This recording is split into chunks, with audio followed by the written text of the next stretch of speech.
والصلاة والسلام على سيد الأنبياء والمرسلين أما بعد فأعوذ بالله من الشيطان الرجيم بسم الله الرحمن الرحيم الصلاة والسلام عليك يا رسول الله الصلاة والسلام عليك يا رسول الله وعلى آلك وأصحابك يا حبيب الله وعلى آلك وصحبك يا حبيب الله الصلاة والسلام عليك يا نبي الله الصلاة والسلام عليك يا نبي الله وعلى آلك وأصحابك يا نور الله وعلى آلك وصحبك يا نور الله نويت سنة الاعتكاف نويت السنة الاعتكاف اللہ رب العزت کے آخری نبی مکی مدنی محمد عربی صلی اللہ تعالی علیہ وآلہ وسلم نے ارشاد فرمایا کہ جو مجھ پر روزانہ 1000 مرتبہ درود پاک پڑھے گا وہ اس وقت تک نہیں مرے گا جب تک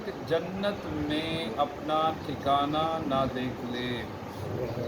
صلو علی الحبیب صلی اللہ تعالی علی محمد صلی اللہ علیہ وآلہ وسلم۔ سورہ انفال 9واں سپارہ، اس کی آیت نمبر 34 اللہ رب العزت کا فرمانے علی شان ہے وَمَا لَهُمْ أَلَّا يُعَذِّبَهُمُ اللَّهُ وَهُمْ يَصُدُّونَ عَنِ الْمَسْجِدِ الْحَرَامِ، اور انہیں کیا ہے کہ اللہ انہیں عذاب نہ کرے، وہ تو مسجد حرام سے روک رہے ہیں۔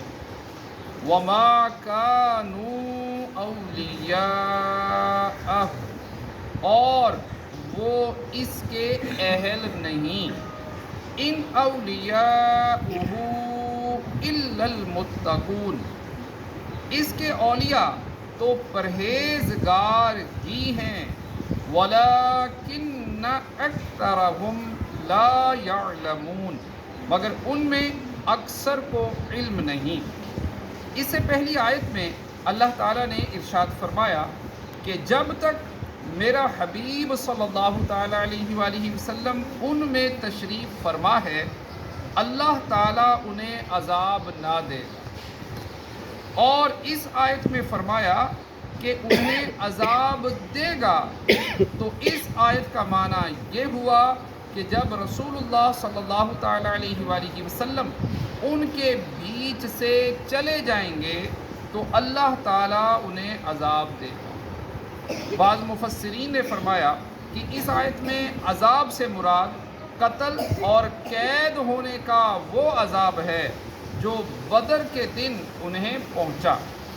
ایک قول یہ ہے کہ اس سے مراد وہ عذاب ہے جو فتح مکہ کے دن انہیں پہنچا۔ حضرت عبداللہ بن عباس رضی اللہ تعالیٰ عنہما فرماتے ہیں کہ اس سے آخرت کا عذاب مراد ہے، اور جس عذاب کی ان سے نفی کی گئی ہے اس سے دنیاوی عذاب مراد ہے۔ ان کفار کو عذاب دیے جانے کا سبب یہ ہے کہ یہ مسجد حرام سے روک رہے ہیں اور مومنین کو طواف کعبہ کے لیے نہیں آنے دیتے، جیسا کہ واقعہ حدیبیہ کے سال رسالت مآب صلی اللہ تعالیٰ علیہ وآلہ وسلم اور آپ کے اصحاب رضی اللہ تعالیٰ عنہم کو روکا۔ کفار کا یہ دعویٰ تھا کہ ہم خانہ کعبہ اور حرم شریف کے متولی ہیں، تو ہم جسے چاہیں اس میں داخل ہونے دیں اور جسے چاہیں روک دیں۔ اللہ تعالیٰ نے ان کے رد میں ارشاد فرمایا کہ یہ مسجد حرام کے اہل نہیں اور کعبہ کے امور میں تصرف و انتظام کا کوئی اختیار نہیں رکھتے، کیونکہ یہ مشرک ہیں۔ مسجد حرام کا متولی ہونے کے اہل تو پرہیزگار ہی ہیں۔ اللہ پاک کی بارگاہ میں دعا ہے کہ پڑھا سنا عمل کی توفیق